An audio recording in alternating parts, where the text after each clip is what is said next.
Verma stories में आपका स्वागत है। जब हम किसी को बुद्धिमान कहते हैं तो हमारे दिमाग में सबसे पहली छवि क्या बनती है? शायद कोई ऐसा व्यक्ति जिसने बहुत ऊंची शिक्षा प्राप्त की हो, जिसके पास ढेरों डिग्रियां हों, या जो अंग्रेजी के भारी भरकम शब्द बोलकर सबको खामोश कर देता हो। लेकिन क्या सच में कागज के पन्ने किसी इंसान की बुद्धि का पैमाना हो सकते हैं? क्या महंगे कपड़े और ऊंची आवाज किसी के समझदार होने का प्रमाण है? हमारे शास्त्रों और बुजुर्गों के अनुसार असली बुद्धिमानी किसी विद्यालय में नहीं, बल्कि जीवन की भट्टी में तपकर निखरती है। आज की यह कहानी कोई किताबी ज्ञान नहीं है। यह एक ऐसे परिवार की कहानी है जिसने यह साबित कर दिया कि जब जीवन में तूफान आता है तो कागज की डिग्रियां उड़ जाती हैं, और जो टिकता है वह है इंसान का असली चरित्र और उसकी सच्ची बुद्धिमत्ता। उज्जैन शहर के सबसे पुराने और प्रतिष्ठित मोहल्ले में सेठ दीनानाथ की हवेली दूर से ही अपनी भव्यता की कहानी बयां करती थी। सेठ दीनानाथ शहर के सबसे बड़े कपड़ा व्यापारी थे। उनका व्यापार पुश्तों से चला आ रहा था। लेकिन आज उस हवेली के आंगन में एक अजीब सा सन्नाटा पसरा हुआ था। आसमान में काले बादल छाए हुए थे और रुक रुक कर बारिश हो रही थी। हवेली के बड़े दालान में सेठ दीनानाथ एक पुरानी कुर्सी पर सिर झुकाए बैठे थे। उनके सामने उनका बड़ा बेटा राघवेंद्र और उनका भतीजा माधव खड़े थे। राघवेंद्र ने हाल ही में विदेश से व्यापार प्रबंधन की बहुत बड़ी शिक्षा प्राप्त की थी। उसका पहनावा, उसकी चाल ढाल, सब में एक अजीब सा अहंकार झलकता था। उसे लगता था कि इस पुराने शहर में उससे ज्यादा बुद्धिमान और आधुनिक सोच वाला कोई दूसरा व्यक्ति नहीं है। वहीं दूसरी तरफ माधव था। माधव के पिता, जो दीनानाथ के छोटे भाई थे, बचपन में ही गुजर गए थे। दीनानाथ ने ही माधव को पाला था। माधव ने कोई बहुत ऊंची शिक्षा तो प्राप्त नहीं की थी, लेकिन वह बचपन से ही सेठ जी के साथ व्यापार की हर बारीकी को देखता और समझता आया था। वह हमेशा साधारण सूती कपड़े पहनता, कम बोलता और सबकी इज्जत करता था। दीनानाथ जी की तबीयत पिछले कुछ समय से ठीक नहीं चल रही थी, और पूरे शहर में यह चर्चा थी कि अब इस विशाल व्यापार का उत्तराधिकारी कौन होगा। सबको लगता था कि राघवेंद्र ही इस गद्दी का हकदार है, क्योंकि वह ज्यादा पढ़ा लिखा है। तभी दीनानाथ जी ने अपनी भारी और थकी हुई आवाज में सन्नाटे को चीरते हुए कहा, मैंने तुम दोनों को आज एक बहुत बुरी खबर देने के लिए यहां बुलाया है। दक्षिण भारत से आने वाले हमारे रेशम के जहाज समुद्र में आए तूफान की वजह से डूब गए हैं। हमारा सबसे बड़ा गोदाम कल रात आग की भेंट चढ़ गया। हमारे ऊपर बाजार का इतना कर्जा हो गया है कि अब शायद यह हवेली भी बिक जाएगी। हम सड़क पर आ गए हैं। यह सुनते ही जैसे राघवेंद्र के पैरों तले जमीन खिसक गई। उसका चेहरा लाल हो गया और वह जोर जोर से हाँफने लगा। वह अपनी जगह से उछल पड़ा और चीखते हुए बोला, ये आपने क्या किया पिताजी? आप इतने पुराने और तजुर्बेकार व्यापारी हैं, फिर इतनी बड़ी मूर्खता कैसे कर सकते हैं? आपने सारा माल एक ही जहाज में क्यों भेजा और उस पुराने गोदाम का बीमा क्यों नहीं करवाया? मैं हमेशा कहता था कि आपके काम करने का तरीका बहुत पुराना और सड़ा हुआ है। अब इस बुढ़ापे में आपने हम सबको भिखारी बना दिया। मैं इस शहर में किसी को मुंह दिखाने लायक नहीं रहा, लायक नहीं। मेरे सारे पढ़े लिखे दोस्त मुझ पर हंसेंगे। मैं कल ही अपना हिस्सा लेकर यहां से किसी दूसरे शहर चला जाऊंगा। मैं आपके इस दिवालियेपन का बोझ अपने सिर पर नहीं ले सकता। राघवेंद्र गुस्से में बड़बड़ाता हुआ वहां से चला गया। दीनानाथ जी की आंखों में आंसू आ गए। उन्होंने धीरे से अपनी नजर उठाकर माधव की तरफ देखा। माधव के चेहरे पर कोई घबराहट नहीं थी, कोई क्रोध नहीं था। वह बिल्कुल शांत खड़ा था। माधव धीरे से आगे बढ़ा। उसने जमीन पर घुटने टेके और सेठ जी के दोनों हाथ अपने हाथों में लेकर बहुत ही कोमल स्वर में बोला, बाबूजी, जो समुद्र में डूब गया वह केवल माल था, हमारी हिम्मत नहीं। जो आग में जल गया वह केवल गोदाम था, हमारा तजुर्बा नहीं। आप चिंता मत कीजिए। मैंने पिछले महीने कुछ पुराने ग्राहकों से बात करके शहर के बाहर वाले छोटे गोदाम में कुछ माल सुरक्षित रखवाया था। हमारे पास जो थोड़ी बहुत बचत है, उससे हम छोटे स्तर पर काम फिर से शुरू करेंगे। जिन लोगों का कर्जा है, मैं खुद उनके दरवाजे पर जाकर उनसे कुछ महीनों की मोहलत मांगूंगा। हमारी साख अभी बाजार में मरी नहीं है। जब तक माधव जिंदा है, इस हवेली की एक ईंट भी कोई नहीं ले जा सकता। आप बस अपना स्वास्थ्य ठीक रखिए। माधव बिना कोई शिकायत किए, बिना आवाज ऊंची किए हवेली से बाहर निकल गया ताकि वह बाजार के लोगों से बात कर सके। अगले दिन सुबह जब हवेली का दरवाजा खुला तो सामने शहर के सबसे विद्वान और सेठ जी के पुराने मित्र आचार्य विद्यानंद खड़े थे। उनके चेहरे पर एक गहरी मुस्कान थी। सेठ दीनानाथ उन्हें आदर के साथ अंदर लाए। तभी राघवेंद्र भी अपना सामान बांधकर दालान में आ गया। वह हवेली छोड़कर जा रहा था। माधव भी पूरी रात बारिश में भीगकर बाजार के लेनदारों से बात करके अभी अभी लौटा था। आचार्य विद्यानंद ने राघवेंद्र का सामान देखा और जोर से हंस पड़े। उन्होंने अपनी गंभीर आवाज में कहा, रुको राघवेंद्र, तुम्हें कहीं जाने की आवश्यकता नहीं है। ना कोई जहाज डूबा है और ना ही किसी गोदाम में आग लगी है। यह सब केवल एक नाटक था, एक परीक्षा थी। दीनानाथ ये जानना चाहते थे कि उनके इस विशाल साम्राज्य को संभालने के लिए वास्तव में बुद्धिमान कौन है।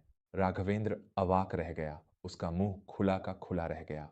माधव के चेहरे पर भी हल्की सी हैरानी थी, लेकिन वह अभी भी शांत था। आचार्य विद्यानंद ने अपनी बात आगे बढ़ाते हुए कहा, राघवेंद्र, तुम्हारे पास विदेश की बहुत बड़ी डिग्रियां हैं। तुम फर्राटेदार अंग्रेजी बोलते हो और तुम्हें लगता है कि तुम सबसे बुद्धिमान हो। लेकिन कल जब संकट आया तो तुम्हारी उस कागजी शिक्षा ने दम तोड़ दिया। इंसान की असली बुद्धिमत्ता संकट के समय उसके व्यवहार से पहचानी जाती है। आज मैं तुम्हें एक सच्चे बुद्धिमान व्यक्ति के उन 12 लक्षणों के बारे में बताऊंगा जो माधव में कूट कूट कर भरे हैं और जिनसे तुम पूरी तरह खाली हो। हवेली में अब केवल आचार्य जी की आवाज गूंज रही थी। राघवेंद्र का सिर शर्म से झुकने लगा था। पहला लक्षण, आचार्य जी ने एक उंगली उठाई। विपरीत परिस्थिति में पूर्णतः शांत रहना। एक मूर्ख इंसान संकट आते ही चीखने चिल्लाने लगता है, रोने लगता है और अपनी सुध बुध खो बैठता है। लेकिन एक बुद्धिमान व्यक्ति जानता है कि घबराने से समस्या हल नहीं होती। जब कल तुम्हारे पिता ने दिवालिया होने की बात कही तो तुम चिल्लाने लगे, लेकिन माधव उस भयानक खबर को सुनकर भी शांत रहा। उसकी उस शांति ने ही उसे सोचने की शक्ति दी। दूसरा लक्षण, कभी किसी पर दोष न मढ़ना।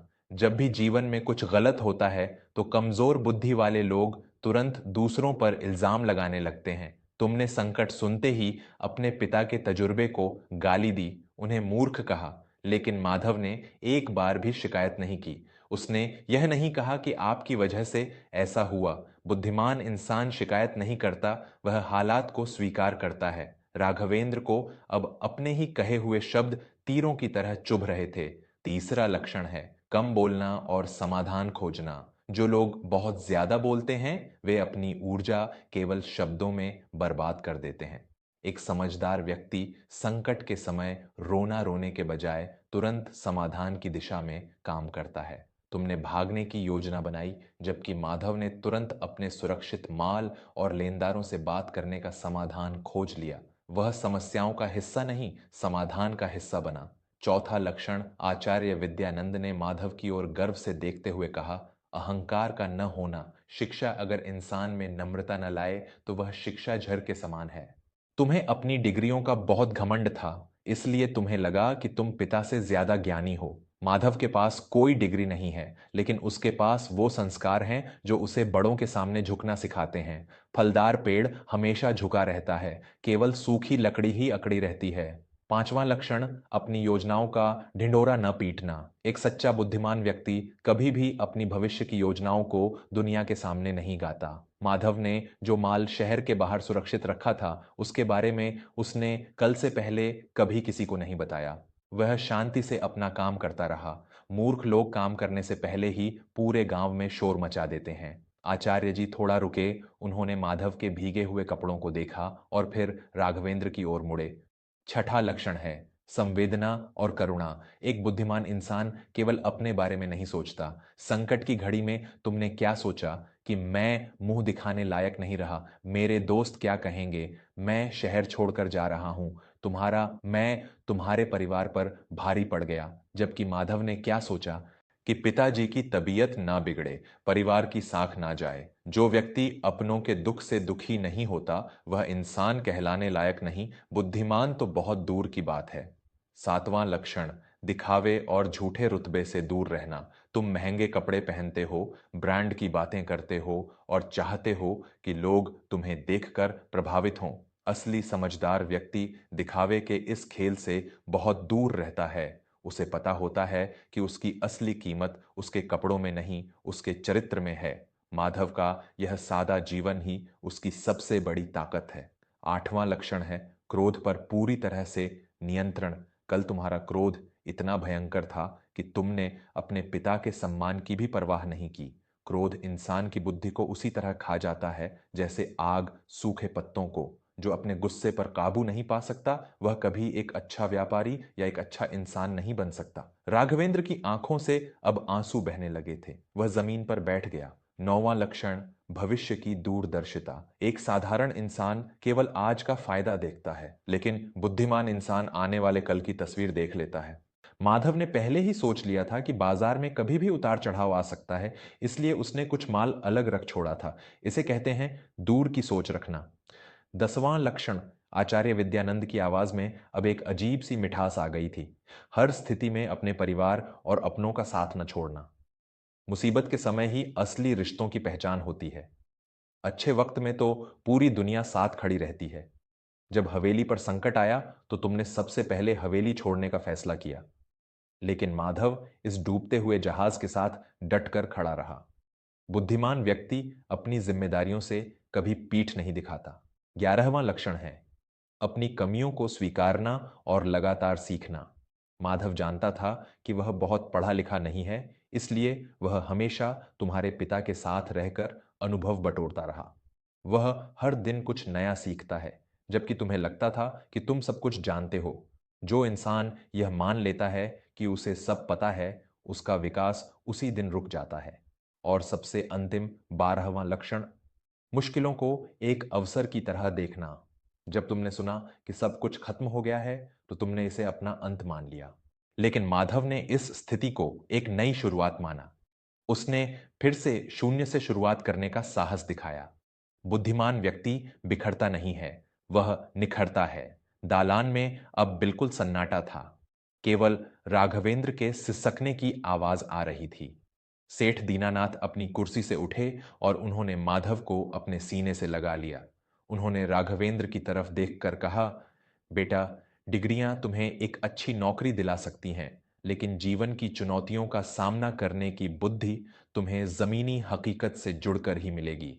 मेरा यह पूरा व्यापार, मेरी यह गद्दी आज से माधव की है, क्योंकि यह गद्दी किसी कागज की मोहताज नहीं है, यह उस धैर्य और समझदारी की मोहताज है जो माधव के भीतर है। राघवेंद्र ने उठकर अपने पिता और माधव के पैर छुए। आज उसका सारा अहंकार टूट चुका था। उसने जान लिया था कि असली बुद्धिमत्ता क्या होती है। दोस्तों, हम अक्सर अपनी जिंदगी में राघवेंद्र जैसी गलती कर बैठते हैं। हम सोचते हैं कि जो इंसान बहुत अच्छी अंग्रेजी बोलता है या जिसके पास बहुत पैसा और डिग्रियां हैं, वही सबसे समझदार है।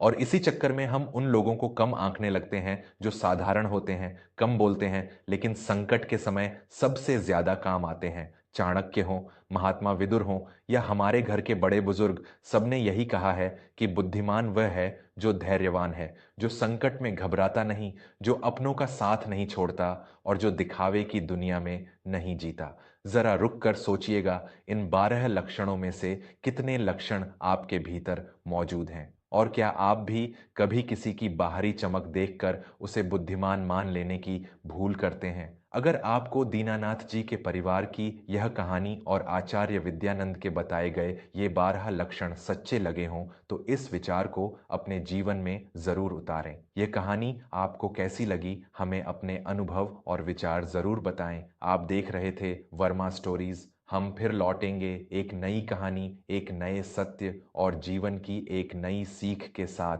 तब तक के लिए अपना ख्याल रखें, बड़ों का सम्मान करें और अपने भीतर के दिखावे को मिटाकर सच्ची बुद्धिमत्ता को जगाने का प्रयास करें। धन्यवाद।